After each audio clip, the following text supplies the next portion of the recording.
നമസ്കാരം, സ്റ്റാർ ന്യൂസിലേക്ക് സ്വാഗതം. ഞാൻ ഷാജി കുഞ്ഞുമോൻ. പ്രധാന വാർത്തകൾ. കേരള മുഖ്യമന്ത്രി എന്തുകൊണ്ടാണ് ബിജെപിക്കെതിരെ ഒന്നും പറയാത്തതെന്ന് കോൺഗ്രസ് നേതാവ് രാഹുൽ ഗാന്ധി. താൻ ബിജെപിക്കെതിരെ പോരാട്ടം നടത്തുമ്പോൾ മുഖ്യമന്ത്രി എന്നെയാണ് ആക്രമിക്കുന്നതെന്നും രാഹുൽ ഗാന്ധി. നല്ല നിലയിൽ നടന്നു വരുന്ന കേരളത്തിലെ സഹകരണ പ്രസ്ഥാനത്തെ ആക്ഷേപിക്കാനാണ് പ്രധാനമന്ത്രി നരേന്ദ്രമോദി ശ്രമിക്കുന്നതെന്ന് മുഖ്യമന്ത്രി പിണറായി വിജയൻ. ഗുജറാത്തിലെയും ബാംഗ്ലൂരിലെയും ബിജെപി നിയന്ത്രണത്തിലുള്ള സഹകരണ തട്ടിപ്പിനെ കുറിച്ച് മോദിക്ക് മിണ്ടാട്ടമില്ലെന്നും പിണറായി വിജയൻ. തെരഞ്ഞെടുപ്പ് സമയത്ത് വ്യക്തിഹത്യയല്ല രാഷ്ട്രീയമാണ് ചർച്ച ചെയ്യേണ്ടതെന്ന് പാലക്കാട് ലോക്സഭാ മണ്ഡലം LDF സ്ഥാനാർത്ഥി A. വിജയരാഘവൻ. പ്രവർത്തകരെ ആവേശത്തിലാഴ്ത്തി ആലത്തൂർ ലോക്സഭാ മണ്ഡലം UDF സ്ഥാനാർത്ഥി രമ്യ ഹരിദാസിന്റെ പര്യടനം തുടരുന്നു. വാർത്തകൾ വിശദമായി. കേരള മുഖ്യമന്ത്രി എന്തുകൊണ്ടാണ് ബിജെപിക്കെതിരെ ഒന്നും പറയാത്തതെന്ന് കോൺഗ്രസ് നേതാവ് രാഹുൽ ഗാന്ധി. പാലക്കാട് UDF തെരഞ്ഞെടുപ്പ് പൊതുയോഗത്തിൽ സംസാരിക്കുകയായിരുന്നു അദ്ദേഹം. What I find interesting is that your chief minister is not being attacked in any way by the BJP. പക്ഷേ എനിക്ക് വലിയ അതിശയമായി തോന്നുന്നത് നിങ്ങളുടെ കേരളത്തിന്റെ മുഖ്യമന്ത്രിയെ BJP ഒരു വിധത്തിൽ ആക്രമിക്കുന്നില്ല. Two chief ministers are sitting in jail, but your chief minister is free. ഇന്ത്യയിലെ രണ്ട് മുഖ്യമന്ത്രിമാർ ജയിലിൽ കിടക്കുകയാണ്, പക്ഷെ നിങ്ങളുടെ മുഖ്യമന്ത്രി വളരെ സ്വതന്ത്രനായിരിക്കുകയാണ്. Nobody has taken away his house. അദ്ദേഹത്തിന്റെ ഔദ്യോഗിക വസതിയിൽ നിന്ന് അദ്ദേഹത്തെ ആരും പുറത്താക്കുന്നില്ല. Nobody has taken away his membership to the Vidhan Sabha. അദ്ദേഹത്തിന്റെ നിയമസഭാ അംഗത്വം ആരും റദ്ദാക്കുന്നില്ല. He has not been called for interrogation for even 1 minute. ഒരു മിനിറ്റ് പോലും ചോദ്യം ചെയ്യാൻ അദ്ദേഹത്തെ ഇതുവരെ വിളിച്ചിട്ടില്ല. So it's a bit surprising. അത് ഭയങ്കര, എനിക്കിത് വളരെയധികം അതിശയിപ്പിക്കുന്നതാണ്. That if he is fighting the BJP, why are they so pleased with him? അദ്ദേഹം ശരിക്കും BJPക്കെതിരെ പോരാടുകയാണെങ്കിൽ അവർക്ക് എന്താണ് അദ്ദേഹത്തോട് ഇത്ര സന്തോഷം? Why are they not attacking him? എന്തുകൊണ്ടാണ് അവർ അദ്ദേഹത്തെ ആക്രമിക്കാത്തത്? And then the other interesting thing, മറ്റ് കൗതുകമുള്ള ഒരു വസ്തുത എന്ന് പറയുന്നത്, I come to Kerala and I attack the BJP. I come in every state I attack the BJP. ഞാൻ കേരളത്തിൽ വന്ന് BJP ആക്രമിക്കുന്നു, ഞാൻ ഏത് സംസ്ഥാനത്ത് പോയാലും ഞാൻ BJP ആക്രമിക്കുന്നു. ഞാൻ BJPക്കെതിരെ പോരാട്ടം നടത്തുമ്പോൾ മുഖ്യമന്ത്രി തന്നെയാണ് ആക്രമിക്കുന്നതെന്നും രാഹുൽ ഗാന്ധി പറഞ്ഞു. രാജ്യത്തെ 2 മുഖ്യമന്ത്രിമാർ ജയിലിൽ കിടന്നു, എന്തുകൊണ്ടാകും കേരള മുഖ്യമന്ത്രിയെ മാത്രം ആക്രമിക്കാത്തതെന്നും അദ്ദേഹം ചോദിച്ചു. പാലക്കാട് കോട്ടമൈതാനത്ത് നടന്ന പൊതുയോഗത്തിൽ DCC പ്രസിഡന്റ് A. തങ്കപ്പൻ അധ്യക്ഷനായിരുന്നു. പ്രതിപക്ഷ നേതാവ് VD Satheesan, UDF സ്ഥാനാർത്ഥികളായ VK Sreekandan, Ramya Haridas, മറ്റ് UDF നേതാക്കളായ C. ചന്ദ്രൻ, KA തുളസി, C. ബാബുരാജ്, മരക്കാർ മാരായമംഗലം എന്നിവർ സംസാരിച്ചു. നല്ല നിലയിൽ നടന്നു വരുന്ന കേരളത്തിലെ സഹകരണ പ്രസ്ഥാനത്തെ ആക്ഷേപിക്കാനാണ് പ്രധാനമന്ത്രി നരേന്ദ്രമോദി ശ്രമിക്കുന്നതെന്ന് മുഖ്യമന്ത്രി പിണറായി വിജയൻ. പാലക്കാട് പാർലമെന്റ് മണ്ഡലം തെരഞ്ഞെടുപ്പ് പൊതുയോഗം ഉദ്ഘാടനം ചെയ്ത് സംസാരിക്കുകയായിരുന്നു അദ്ദേഹം. നമ്മുടെ സംസ്ഥാനത്തിൽ തെരഞ്ഞെടുപ്പ് പ്രചരണത്തിന്റെ ഭാഗമായി വിവിധ ഘട്ടങ്ങളിലായി പ്രധാനമന്ത്രി സന്ദർശനം നടത്തിയിരുന്നു. ഏറ്റവും ഒടുവിൽ അദ്ദേഹം ഒരുപാട് വാഗ്ദാനങ്ങൾ വാരിക്കോരി ചെയ്യുന്നത് നാം കണ്ടിരുന്നു. എന്നാൽ 2016 BJP നൽകിയ വാഗ്ദാനങ്ങൾ 2019 BJP നൽകിയ വാഗ്ദാനങ്ങൾ അവയെല്ലാം ഇന്നെവിടെ എന്നത് ജനങ്ങൾ ചോദിക്കുന്നത് ചോദിക്കുന്നത്. നമ്മുടെ രാജ്യത്ത് ഏറ്റവും പ്രയാസം അനുഭവിക്കുന്ന കർഷകരെ വലിയ കർഷക പ്രേമം നയിച്ചുകൊണ്ടായിരുന്നു BJP ഗവൺമെൻറ്. BJP 2014 തെരഞ്ഞെടുപ്പിൽ വോട്ട് ചോദിച്ചു. കർഷകർക്ക് നല്ല രീതിയിൽ രക്ഷ നൽകും എന്നാണ് BJP അവകാശപ്പെട്ടത്. ഗുജറാത്തിലെയും ബാംഗ്ലൂരിലെയും BJP നിയന്ത്രണത്തിലുള്ള സഹകരണ തട്ടിപ്പിനെ കുറിച്ച് മോദിക്ക് മിണ്ടാട്ടമില്ലെന്നും പിണറായി പറഞ്ഞു. യോഗത്തിൽ മുരളി താരേക്കാട് അധ്യക്ഷനായിരുന്നു. LDF സ്ഥാനാർത്ഥി A. വിജയരാഘവൻ, മന്ത്രി MP രാജേഷ് തുടങ്ങിയവർ സംസാരിച്ചു. തെരഞ്ഞെടുപ്പ് സമയത്ത് വ്യക്തിഹത്യയല്ല, രാഷ്ട്രീയമാണ് ചർച്ച ചെയ്യേണ്ടതെന്ന് പാലക്കാട് ലോക്സഭാ മണ്ഡലം LDF സ്ഥാനാർത്ഥി A. വിജയരാഘവൻ. പാലക്കാട് പ്രസ് ക്ലബിൽ സംസാരിക്കുകയായിരുന്നു അദ്ദേഹം. ശൈലജ ടീച്ചർക്കെതിരെ നടന്നത് നീചമായ പ്രവർത്തനമാണെന്നും A. വിജയരാഘവൻ പറഞ്ഞു. തീവ്ര ഇടതുപക്ഷ വിരുദ്ധതയാണ് UDF സ്വീകരിക്കുന്നതെന്നും അദ്ദേഹം കൂട്ടിച്ചേർത്തു. നമ്മുടെ ഇന്നത്തെ ഒരു പൊതുസ്ഥിതിയിലെ പ്രതിഫലനം ഈ രണ്ട് മേഖലയിലും അത്ര ഗുണകരമായല്ല നിൽക്കുന്നത്. സാധ്യതകൾ വളരെയേറെയുണ്ട്. ഇപ്പോൾ വികസനത്തിന്റെ സാധ്യത, ഇൻഫ്രാസ്ട്രക്ചറിന്റെ വലിയധികം സാധ്യതയുണ്ട്, റെയിൽവേയുടെ സാധ്യതകളുണ്ട്, ഞാനീ പറഞ്ഞ കാർഷിക വ്യാവസായിക ഘടകങ്ങളുടെ സാധ്യതയും. അതിനെ പൂർണ്ണമായി ഉപയോഗപ്പെടുന്ന തരത്തിലേക്ക് ഉള്ള ഒട്ടേറെ പരിമിതികളും പൊതുവെയുള്ള ദേശീയ രാഷ്ട്രീയ കാഴ്ചപ്പാടിന്റെയും നയസമീപനങ്ങളുടെയും പ്രതിഫലനം എന്ന നിലയിൽ ഇപ്പം അനുഭവിക്കുന്നുണ്ട്.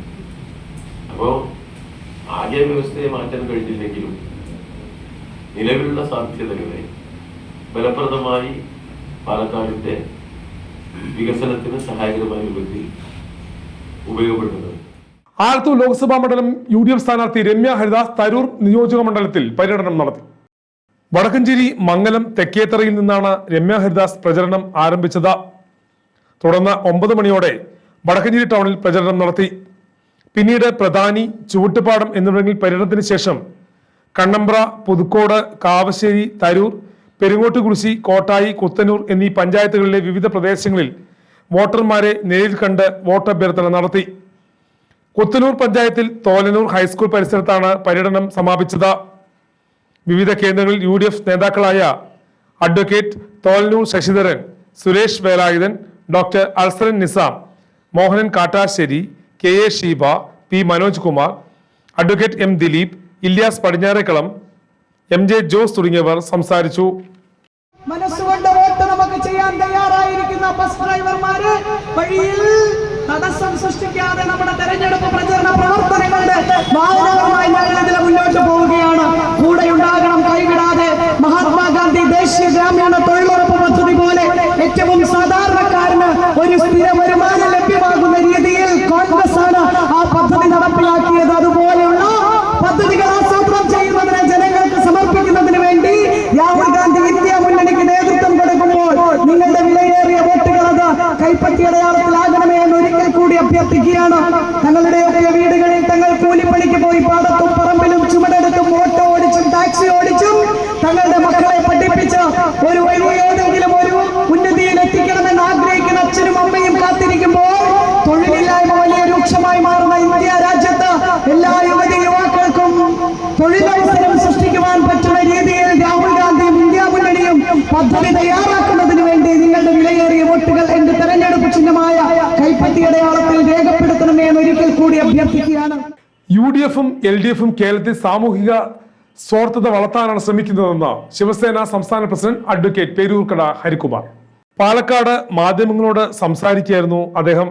നരേന്ദ്രമോദി സർക്കാരിന്റെ കഴിഞ്ഞ 10 വർഷത്തെ വികസന പ്രവർത്തനങ്ങൾ ഉയർത്തിപ്പിടിച്ചാണ് NDA തിരഞ്ഞെടുപ്പിൽ മത്സരിക്കുന്നതെന്നും പേരൂർക്കട ഹരികുമാർ പറഞ്ഞു. പാലക്കാട് ഉൾപ്പെടെയുള്ള മണ്ഡലങ്ങളിൽ NDA മികച്ച വിജയം നേടുമെന്നും അദ്ദേഹം കൂട്ടിച്ചേർത്തു. ശിവസേന പാലക്കാട് ജില്ലാ president Bose Thenkurissi, Anu master, advocate Biju Vazhayila, Pramod Chittur, Suneesh Prashanth, Ratheesh Mundur എന്നിവർ വാർത്താ സമ്മേളനത്തിൽ പങ്കെടുത്തു. നമ്മുടെ പ്രധാനമന്ത്രി നരേന്ദ്രമോദിജി പറഞ്ഞതുപോലെ കേരളത്തിൽ NDAക്ക് 2 അക്ക സീറ്റുകൾ ലഭിക്കത്തക്ക ഒരു സാഹചര്യം ഇന്ന് നിലവിലുണ്ട്. അപ്പോൾ ഈ സാഹചര്യങ്ങൾ കേരളത്തിൽ നിലനിൽക്കുന്ന സമയത്ത് കേരളത്തിലെ ഭരണകക്ഷിയായ ഇടതുപക്ഷവും പ്രതിപക്ഷ കക്ഷിയായിട്ടുള്ള ഐക്യ ജനാധിപത്യ മുന്നണിയും കേരളത്തിൽ നമ്മുടെ പൗരത്വ ഭേദഗതി ബില്ല് അതുപോലെയുള്ള ഇതെല്ലാം ഉയർത്തി കാണിച്ചുകൊണ്ട് സാമൂഹിക സ്പർദ്ധ വളർത്താൻ വേണ്ടി ശ്രമിക്കുകയാണ്. അപ്പോൾ ഈ രാജ്യത്തെ സാധാരണ പൗരന്മാരെ ഒരു തരത്തിലും ബാധിക്കാത്ത വിഷയങ്ങൾ ഉയർത്തിക്കാട്ടിക്കൊണ്ട് ഈ സാമൂഹിക ചേരിതിരിവ് ഉണ്ടാക്കിക്കൊണ്ട് മുതലെടുപ്പ് രാഷ്ട്രീയം അത് നടത്തുവാനാണ് ഉള്ള ശ്രമമാണ് കേരളത്തിലെ ഇടത് വലത് മുന്നണികളുടെ ഭാഗത്ത് നിന്ന് നടക്കുന്നത്. പാലക്കാട് ടൗൺ ബസ് സ്റ്റാൻഡ് കെട്ടിടത്തിലെ പണിതീരാത്ത മേൽക്കൂര വലിയ ദുരന്തത്തിന് ഇടയാകാൻ സാധ്യത. ടൗൺ സ്റ്റാൻഡ് കെട്ടിടത്തിന്റെ മുകളിലായി ഇരുമ്പ് കൊണ്ട് നിർമ്മിച്ച പൂർത്തിയാകാത്ത മേൽക്കൂരയുടെ 40ഓളം തൂണുകൾ തുരുമ്പെടുത്ത് വേർപെട്ടതിനാൽ തകർന്നു വീഴാൻ സാധ്യതയുണ്ടെന്ന് സാമൂഹ്യ പ്രവർത്തകൻ നിഖിൽ കൊടിയത്തൂർ പറഞ്ഞു. വിഷയത്തിൽ അടിയന്തരമായി ഇടപെടണമെന്ന് ആവശ്യപ്പെട്ട് ഇദ്ദേഹം ജില്ലാ ഭരണാധികാരികൾക്ക് പരാതി നൽകിയിട്ടുണ്ട്. കേരളത്തിൽ ആദ്യമായി പരീക്ഷണ ഓട്ടം നടത്തി double decker train.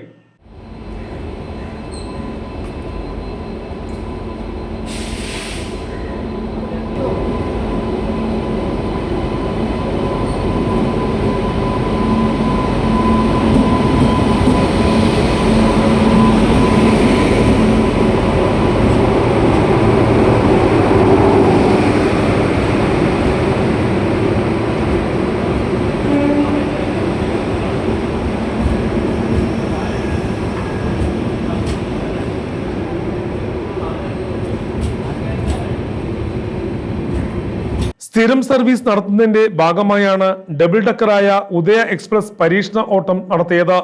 Bangalore Coimbatore express ആണ് പാലക്കാട്ടേക്ക് കൂടി നീട്ടുന്നത്. ഇതിന്റെ ഭാഗമായാണ് പരീക്ഷണ ഓട്ടം. രാവിലെ 8-ന് കോയമ്പത്തൂരിൽ നിന്നും യാത്ര തിരിച്ച ഉദയ എക്സ്പ്രസ് 10:40 പാലക്കാട് ടൗണിലും 11:05 പാലക്കാട് ജംഗ്ഷനിലും എത്തിച്ചേർന്നു. തെരഞ്ഞെടുപ്പിന് ശേഷം ട്രെയിൻ സർവീസ് ആരംഭിക്കാനാണ് തീരുമാനം. പ്രധാന വാർത്തകൾ ഒരിക്കൽ കൂടി. കേരള മുഖ്യമന്ത്രി എന്തുകൊണ്ടാണ് BJPക്കെതിരെ ഒന്നും പറയാത്തതെന്ന് കോൺഗ്രസ് നേതാവ് രാഹുൽ ഗാന്ധി. താൻ BJPക്കെതിരെ പോരാട്ടം നടത്തുമ്പോൾ മുഖ്യമന്ത്രി എന്നെയാണ് ആക്രമിക്കുന്നതെന്നും രാഹുൽ ഗാന്ധി. നല്ല നിലയിൽ നടന്നു വരുന്ന കേരളത്തിലെ സഹകരണ പ്രസ്ഥാനത്തെ ആക്ഷേപിക്കാനാണ് പ്രധാനമന്ത്രി നരേന്ദ്രമോദി ശ്രമിക്കുന്നതെന്ന് മുഖ്യമന്ത്രി പിണറായി വിജയൻ. ഗുജറാത്തിലെയും ബാംഗ്ലൂരിലെയും BJP നേതൃത്വത്തിലുള്ള സഹകരണ തട്ടിപ്പിനെ കുറിച്ച് മോദിക്ക് മിണ്ടാട്ടമില്ലെന്നും പിണറായി വിജയൻ. തെരഞ്ഞെടുപ്പ് സമയത്ത് വ്യക്തിഹത്യയല്ല രാഷ്ട്രീയമാണ് ചർച്ച ചെയ്യേണ്ടതെന്ന് പാലക്കാട് ലോക്സഭാ മണ്ഡലം LDF സ്ഥാനാർത്ഥി A. വിജയരാഘവൻ. പ്രവർത്തകരെ ആവേശത്തിലാഴ്ത്തി ആലത്തൂർ ലോക്സഭാ മണ്ഡലം UDF സ്ഥാനാർത്ഥി രമ്യ ഹരിദാസിന്റെ പര്യടനം തുടരുന്നു. വാർത്തകൾ കഴിഞ്ഞു. നമസ്കാരം.